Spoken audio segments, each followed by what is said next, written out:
मैं एक छोटा सा उदाहरण देता हूं बोकारो का, मैं डंकी की चोट पे कहता हूं।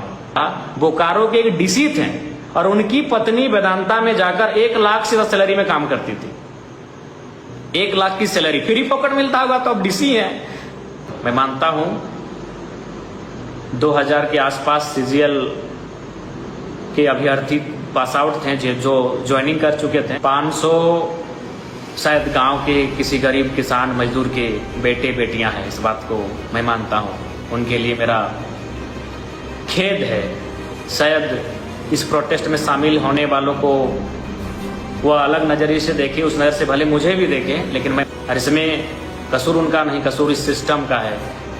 क्योंकि अगर घोटाला हुआ है तो ये तो एक कहावत है ना कि अगर खाने में जहर मिला है तो अब जहर को अलग थोड़ी करेंगे, खाना ही बेकार हो जाता है। उसी प्रकार कुछ लोग मेहनत से इस परीक्षा को पास किए होंगे। मैं तो सरकार से कहना चाहूँगा सीबीआई जांच करवाइए, और जो लोग मेहनत से परीक्षा को पास किए हैं, जो जेन्युइन अभ्यर्थी हैं, उनको 1 करोड़ का मुआवजा दीजिए। एक बात जान लीजिए, सीबीआई जांच की ओर मुख्यमंत्री नहीं जाएंगे, संभावना ये बनेगी, और उस बात को लेकर वो बार बार कह भी रहे हैं, जबकि छात्र सीबीआई जांच पर अड़ी हो रहे थे।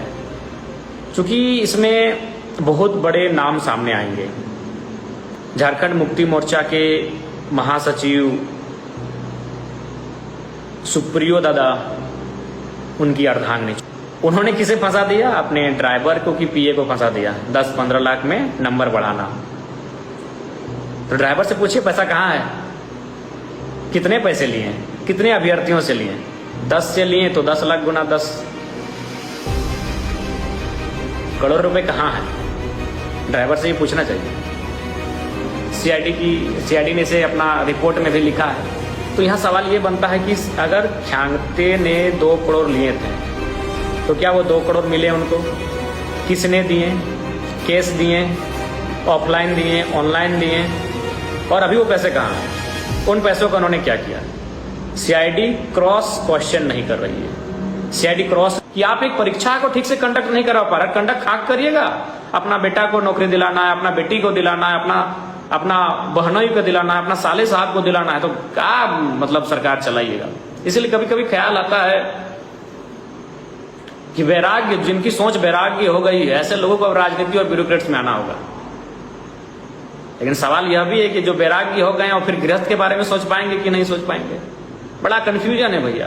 क्योंकि मैं एक दार्शनिक हूं, मैं एक पीएचडी का छात्र हूं, मैं शमशान में 2 घंटा बैठता हूं, इसीलिए मैं सोच रहा हूं कि अब ऐसा लग रहा है कि जो लोग वैराग्य, जिनमें एक वैराग्य उत्पन्न हो गया है, क्योंकि गृहस्थ की जो सोचेंगे, उसको बेटा प्यारा है, बेटी प्यारा है, साली प्यारा है, जीजा प्यारा है, साला प्यारा है, बहनोई प्यारा है, तो सीट तो खरीदेगा ही, बेचेगा ही। किस पे आरोप नहीं लगा है? किस 2000 में झारखंड बनने से और उसके बाद जो 2002 या 3 जब जेपीएससी का गठन हुआ, 2008 के आसपास जेएसएससी का गठन हुआ, उसके बाद से तमाम जो परीक्षाएं कंडक्ट करवाई गई, कौन सा नेता, कौन सा मंत्री अछूता है? अरे नेता मंत्री को तो जो हम लोग जानते हैं, क्योंकि हम लोग वोट देते हैं इसलिए। आईएएस आईपीएस के बारे में मालूम है? आईएएस आईपीएस के बारे में मालूम है? नहीं मालूम है ना। उसके बारे में तो चर्चा ही नहीं होता है। इस राज्य में कितने आईएएस आईपीएस अपने रिलेटिव को जेपीएससी पास करवाए होंगे, पीजीटी की परीक्षा पास करवाए होंगे, बड़ी परीक्षा है। अब वो चौकीदार हवलदार की परीक्षा तो पास वो कराएंगे नहीं, आईएएस आईपीएस है। चूंकि नेताओं को हम जानते हैं, चूंकि वो हमारे दरवाजे पे आते हैं, हमसे वो वोट मांगते हैं, हमसे वो वोट मांगते हैं, इसलिए नेताओं के बारे में हम जानते हैं। वो अगर बदमाशी करता है तो चर्चा गांव में होता है, लेकिन आईएएस बदमाशी करता है तो इसका चर्चा हुआ है गांव में? कोई आईपीएस बदमाशी किया, इसका चर्चा गांव में हुआ है? नहीं हुआ है। इस बार के जेपीएससी में कई आईएएस आईपीएस चर्चा है, अभी मैं कंफर्मेशन नहीं कर रहा हूं। कई आईएएस, कई आईपीएस उनके रिलेटिव्स परीक्षा पास किए थे प्रीलिम्स को, ऐसा चर्चा है। मैं एक छोटा सा उदाहरण देता हूं बोकारो का, मैं डंकी की चोट पे कहता हूं। बोकारो के एक डीसी थे और उनकी पत्नी वेदांता में जाकर 1 लाख से सैलरी में काम करती थी। 1 लाख की सैलरी फ्री पॉकेट मिलता होगा तो अब डीसी है, डिप्टी कमिश्नर ऑफ बोकारो। उनकी मैडम सरकारी जीप में जाती थी नौकरी करने के लिए, लेकिन हमने मुद्दा को उठाया, टेबल पटक के उठाया था कि जमीन विस्थापितों का, जमीन रैयतों का, और डीसी की मैडम यहां नौकरी करेगी, अभी 1 लाख की सैलरी और सरकारी जीप में घुसेगी। उसके बाद सुने अपने डीसी ने खुद अपनी मैडम को बैठा दिया था नौकरी से। जमशेदपुर में एक एसएसपी थे, चर्चा है कि उनकी मैडम टाटा में जॉब करती थी, तो वही सवाल है किस पे भरोसा किया जाए? हम तो किससे किया जाए? ब्यूरोक्रेट्स,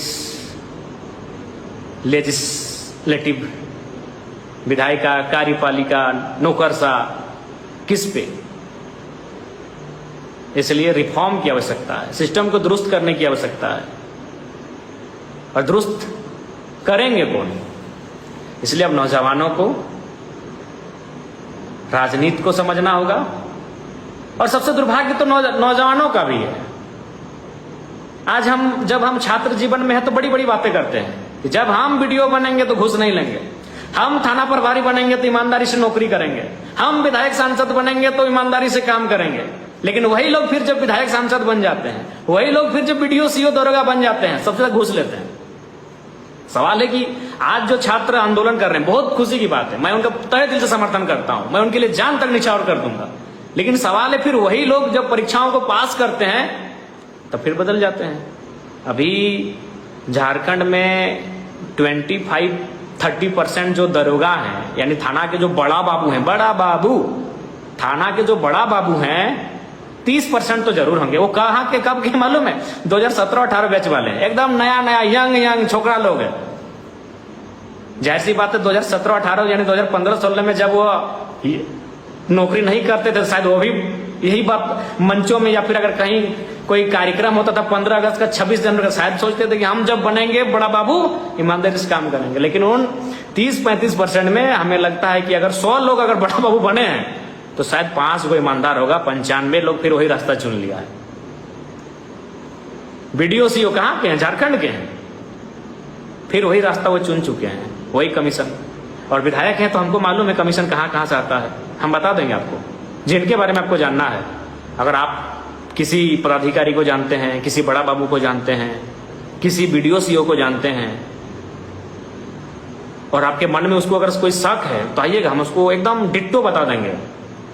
सीबीआई जांच की बात को लेकर मैं आज भी अडिग हूं, लेकिन मैंने स्पष्ट कहा था कि ये छात्रों का आंदोलन है, छात्र जो निर्णय लेंगे हम उनके निर्णय के साथ हैं।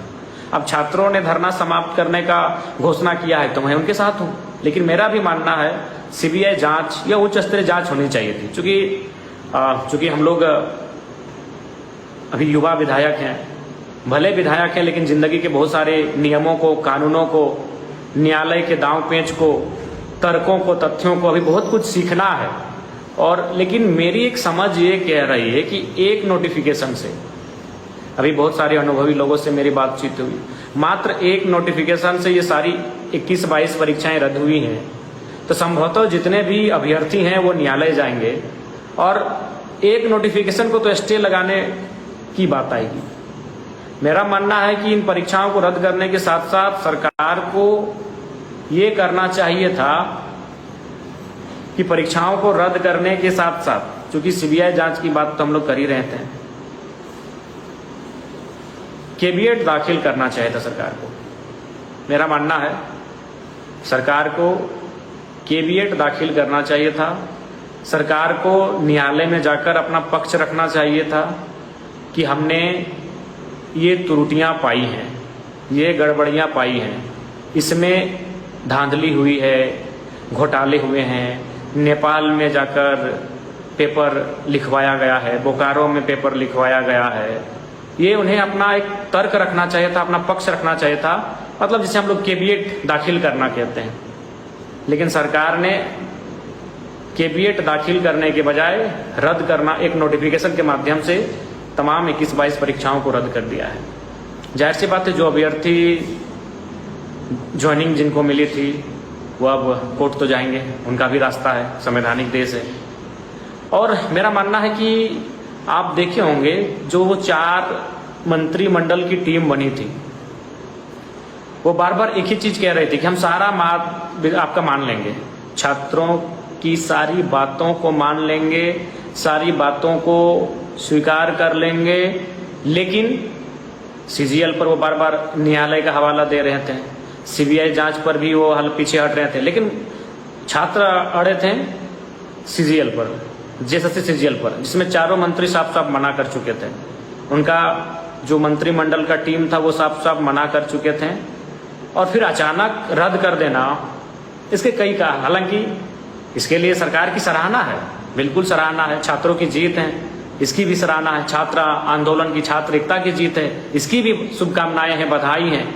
लेकिन सोचने में क्या हर्ज है, दिमाग में जोर डालने में क्या हर्ज है? अभी देखिए, सबसे पहली बात, राहुल गांधी जी का ट्वीट, कंटिन्यू राहुल गांधी जी का सरकार से बात करना, लेटर लिखना, क्यों? चूंकि अभी कई अन्य राज्यों में चुनाव होने को है, और वहाँ राहुल गांधी जब जाते हैं, परीक्षा पे चर्चा करते हैं, तो मुझे लगता है लाखों की संख्या में छात्र आते हैं, तो शायद उन पे ये एक धब्बा सा लगता कि आप छात्रों की बात करते हैं, छात्रों को मंच में बुलाते हैं, उनकी परेशानियों को सुनते हैं, और झारखंड में छात्र प्रोटेस्ट कर रहे हैं, एक कारण। दूसरा कारण, अभी केंद्र सरकार ने जो दोनों सदन में एक बिल को पारित करवाया है, खान एवं खनिज संशोधन विधेयक 2026, इसमें सीधा असर झारखंड की सरकार को पड़ेगा। देखिए, झारखंड की सरकार किसी की रहे, आज हेमंत जी की है, कल किसी और की होगी, परसों किसी और की होगी, लेकिन मैं झारखंडी होने के नाते इस बिल के खिलाफ हूं, और इसमें राज्य सरकार का मैं समर्थन करता हूं। यानी राज्य सरकार को आंदोलन करना है, जो कि जाहिर सी बात है, 10,000 करोड़ रुपए से लेकर 15,000 करोड़ रुपए तक का नुकसान होगा राज्य की सरकार को। 10,000 करोड़ रुपए बहुत होते हैं। अभी मैं आपको एक बात बताना चाहता हूं, हमारा इस वर्ष का जो वित्तीय वर्ष का बजट था वो था 1,57,000 करोड़ के आसपास, और ऐसे में 15,000 करोड़ रुपए पर बहुत 10% पैसा होता है। यानी जो एक साल का हमारा बजट है पूरे स्टेट के लिए, 15,000 करोड़ रुपए, उसका 10% पैसे होते हैं।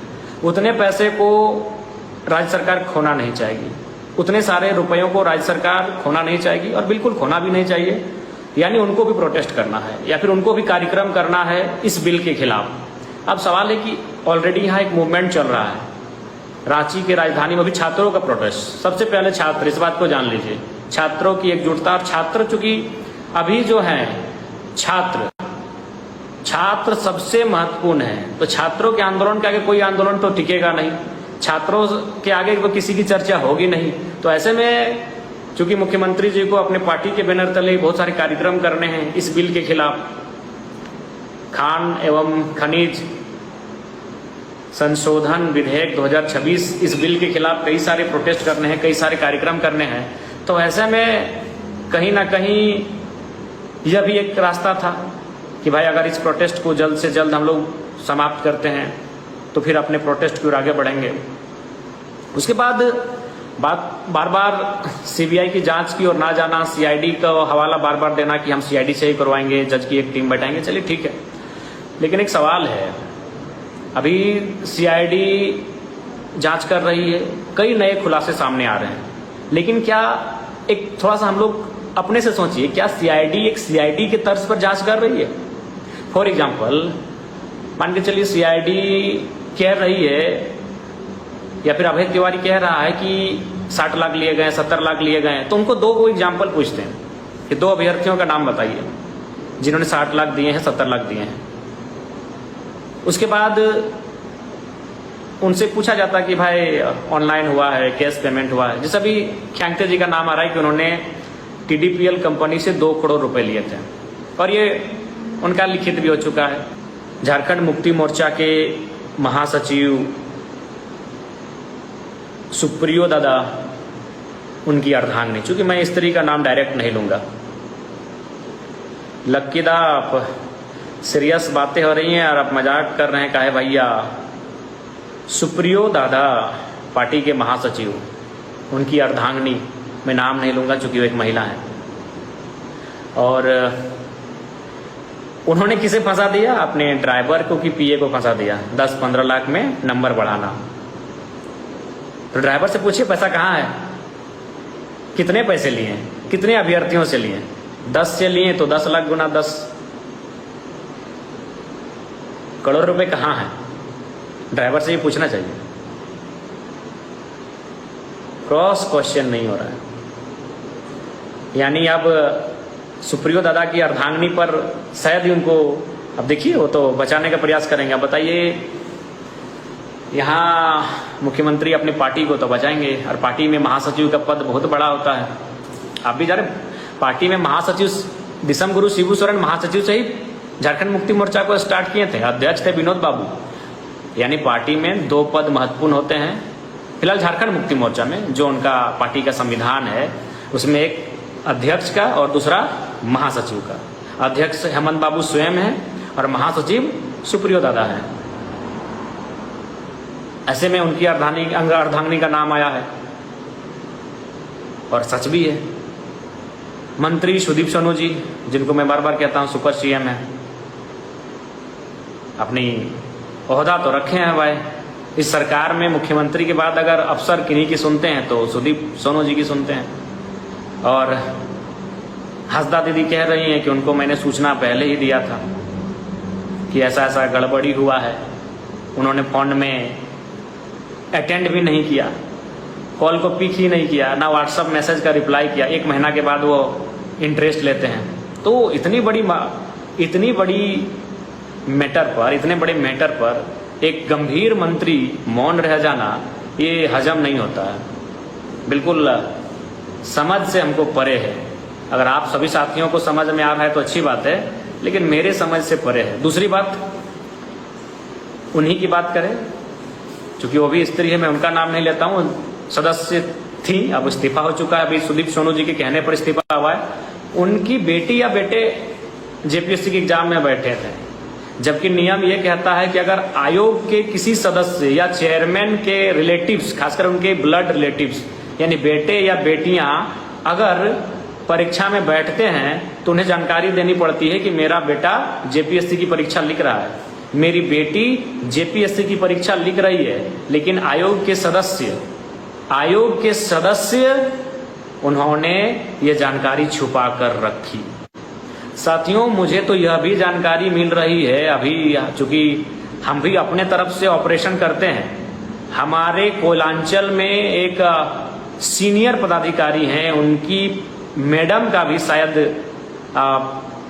प्रीलिम्स में वो पास की थी। मैं इसकी जांच कर रहा हूं, मैं अभी कंफर्म नहीं कर रहा हूं। और राज्य सरकार के सचिव लेवल के व्यक्ति, उसमें मुख्य सचिव भी हो सकते हैं, क्योंकि मैं अभी उस पर सचिव लेवल का व्यक्ति, उसके गांव के कई अभ्यर्थी पास हुए थे। ये चर्चा है, अभी इसको कंफर्मेशन नहीं है, मैं इसकी भी जांच कर रहा हूं।